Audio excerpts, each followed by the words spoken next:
เห็นเนาะหน้าตาแซ่บแท้แซ่บว่า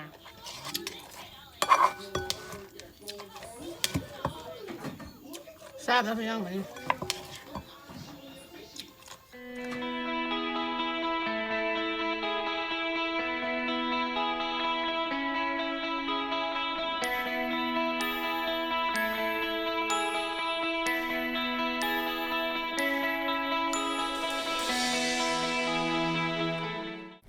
สบายดีพ่อแม่พี่น้องชาว YouTube ที่กำลังเบิ่งซ่องน้อยบิ๊กมื้อนี้เฮาสิไปตำบักหุ่งแกงหน่อไม้กันกินเลยเนาะแซ่บๆไปเบิ่งส่วนประกอบลักๆเนาะหน่อไม้หย่านางแล้วก็หมักบวกแล้วก็เฮ็ดนางฟ้าเนาะเฮ็ดนี่อยากใส่เฮ็ดแบบใดก็ได้เนาะตามใจค่อยมีหลายเฮ็ดเขาก็เลือกมาใส่แล้วก็เฮ็ดเข็มค่อยก็ใส่มันหวานๆแล้วก็ผักขะแยงเนาะของทุกอย่างนี่เฮาไปหาเก็บเอาอยู่นำห้านลาวเนาะ เอาหน่อไม้ออกมาล้างทุบๆดีๆแล้วก็เอาตัดลงพอดีเป็น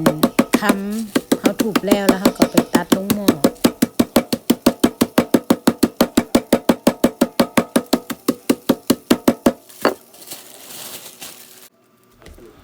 ตัดลงหม้อไปต้มให้มันจืดเนาะมาปั่นเอาน้ำยานางบาดนี้ปั่นแล้วละตองเอาน้ำยานางเนาะตองดีๆเด้อพี่น้องจังหน่อยขี้มันสิไปยะอยู่ปากกินบ่แซ่บได้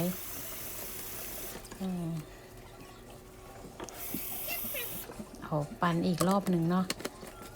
เพื่อเขาสิได้น้ำยานางที่ขึ้นเครื่องปั่นทุนแรงเนาะบ่ต้องต่ำบ่ต้องยองยากเทใส่แล้วก็บีบน้ำมันออกมือค่อยล่างเลยเด้อพี่น้องเด้อมือค่อยล่างแล้วบ่ได้ใส่ศพมือนี่บีบออกเอาจนจืดๆเทลงใส่เอาหน่อไม้ลงอย่านางลงแล้วเฮ็ดต่างๆเนาะเอาเฮ็ดลงแล้วก็บักบวบลงคนๆบ่ทันได้เปิดไฟได้พี่น้องนี่เปิดไฟเสร็จเรียบร้อยแล้วค่อยก็ตำบักเฮ็ดใส่ไปฟังลูกชายค่อยถามคำถามพี่น้อง Come from my tummy. They know. They come from my bigger, better, stronger buffalo, and you poop it out, they fart. They fart by themselves. หลังจากใส่คะนอแล้วเขาสามารถเติมปลาแดกเนาะปรุงรสด้วยคะนอแล้วก็ปลาแดกค่อยนี่10 ปีตั้งแต่อนนท์ยังอยู่ในท้องจนอนนท์เกิดได้6 ปีละอนนท์ได้6 ปีแล้วเด้ ปลาแดกนี่ถือว่าดุนนานเลยใช่ไหม3 จองใส่ลงไปพี่น้อง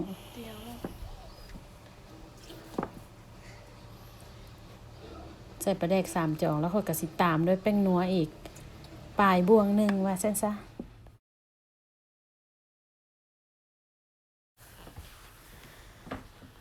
ตามด้วยเนาะผงนัวเนาะ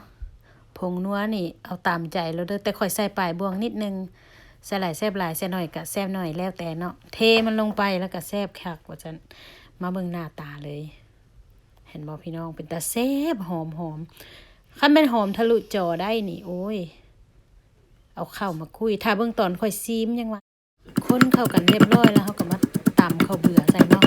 เทน้ำใส่จักหน่อยแล้วจังค่อยถอกลงเด้อพี่น้องเด้อข้าวเบื่อสุกเรียบร้อยเฮาก็เอาผักขะแยงลงเตรียมซีมได้ว่าซั่นเด้หอมโอ้ยคันมันมุดจอได้คือบ่าวฟังลาวว่านี่ก็แซ่บคักก็ได้มาแซ่บแท้เด้อบ่าวบ่อยเอ้ยเห็นเนาะหน้าตาแซ่บแท้แซ่บว่าแล้วเรียบร้อยแกงหน่อไม้ออกไก่ทวนอันนี้ตักมาซิมซื่อๆไหนนี่ซิม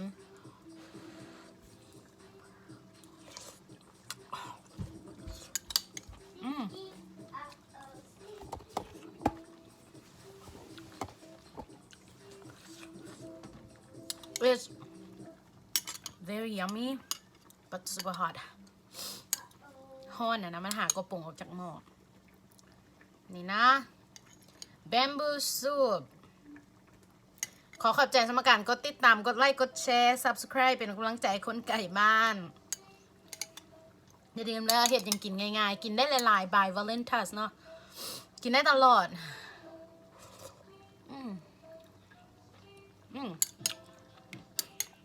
แซ่บพี่น้องสูตรนี่แซ่บนัวเลิกขนาดผู้ใดอยากแซ่บอยากนัวเทเป็นนัวลงไป Okay you guys thank you for watching ขอบใจมากันกดติดตามกดไลค์กดแชร์อีกครั้งหนึ่งเนาะอย่าลืมนะพี่น้องอยากแซ่บอยากนัวเทแป้งนัวลงหลายๆ เบิ้งซ่องเบาเบิ้งซ่องเบาฟังลาวเห็นก็เจ้าแกงเนาะไม่กินแล้วอยากแล้ว9 โมงแล้วค่อยกระลุกมาแกงกิน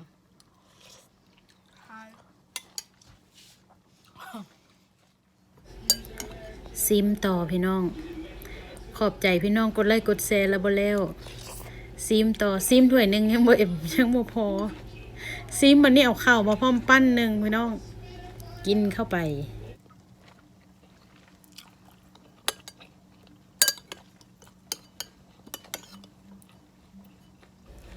เบิ่งหมักเพชรได้พี่น้องเป็นหน่วยหวานซะ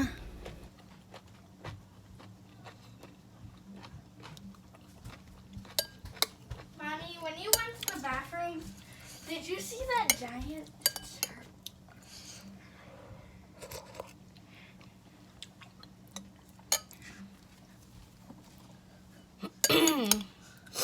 โอ้ยแซ่บทั้งแซ่บทั้งเผ็ด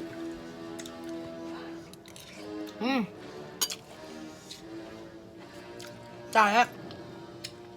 เพลงจะติดหรือก็จิตขับวันน้องแบบนี้เนาะป้าโทษซีมมาสั้นเบิดถ้วยหนึ่งกับข้าวอีกปั้นหนึ่งซีมถือว่าแซ่บละหมอเนี่ย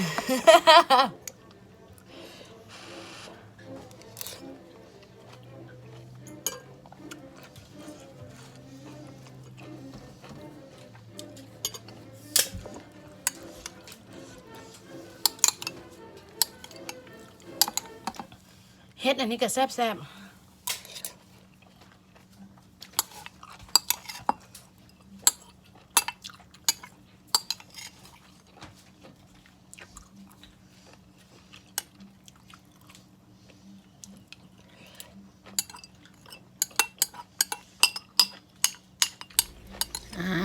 จบไปสำหรับการซีมของนางฟ้าเนาะเมื่อถ้วยเลยยังบ่ทันจบเทื่อพี่น้องมาตำบักหุ่งต่อแกงหน่อไม้ตำบักหุ่งแซ่บๆเนาะตำบักหุ่งพี่น้องตำบักหุ่งให้เบบี้อันนี้นะอันนี้เป็นนัวนิดนึงน้ำตาลจักหน่อยตำเลยมันแค่ถ้วยเดียวนึงแช่ข้าวตากับโบแซ่บสักทีบนนี้นะ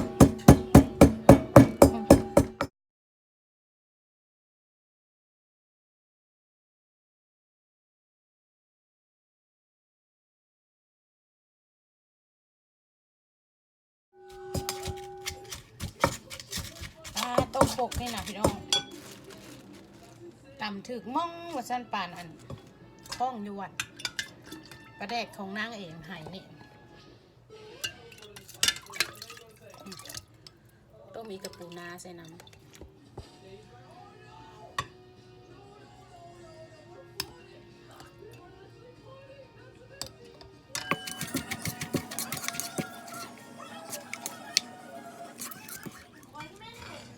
อันนี้คกผู้ใหญ่กินนะนี่นะเห็นบ่ใส่แบบเพชร2 4 6 8 9 10ใส่เท่าไหร่ก็ใส่ไปเลยเนาะผงนัวตามใจชอบน้ำตาล2 บวง1หั่นแหละตัก2เท่านี่ยังอันนั้นไม่เนาะ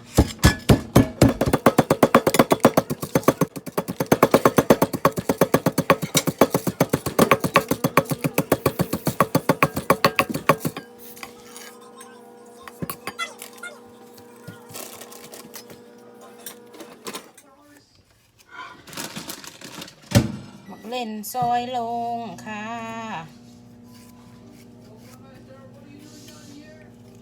อีหลาเฮ็ดหยังลูก บ่ฮู้เวลาบ่ฮู้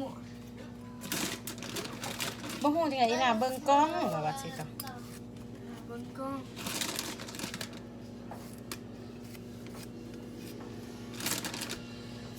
โอ้no แม่เห็นแล้วบัดนี้กะหล่ำ I thought I already run out of cabbage. Never mind. I still have it. I'm going to put in here. Yes, add cabbage. Add your cabbage. เขาว่า cabbage มันเห็นให้ farted. What? That's what I heard. So what, if I eat 10,000 cabbages, I'll fart for endless? I'll fart endlessly if I keep on eating. เทใส่หมดเลย ทีนี้น้ำปลาร้าปลาแดกนัวแซ่บพี่น้องปลาแดกนัวแซ่บปลาแดกนางฟ้าของพ่อเอง นางฟ้าต้มเองเฮ็ดเองปลาก็บ่ได้จากใส่ดอกปลามิชิแกนนี่ล่ะเอาขาปูไว้บ่ใส่ I would like to go with my hot pocket.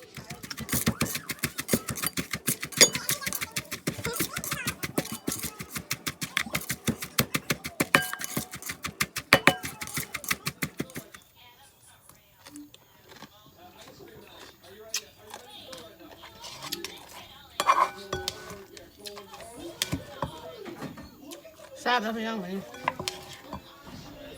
จบไปแล้วเนาะสำหรับคลิปวิดีโอนี้ขอขอบใจสำหรับการกดติดตามกดไลค์กดแชร์กด Subscribe เป็นกำลังใจคนไก่บ้านเนาะ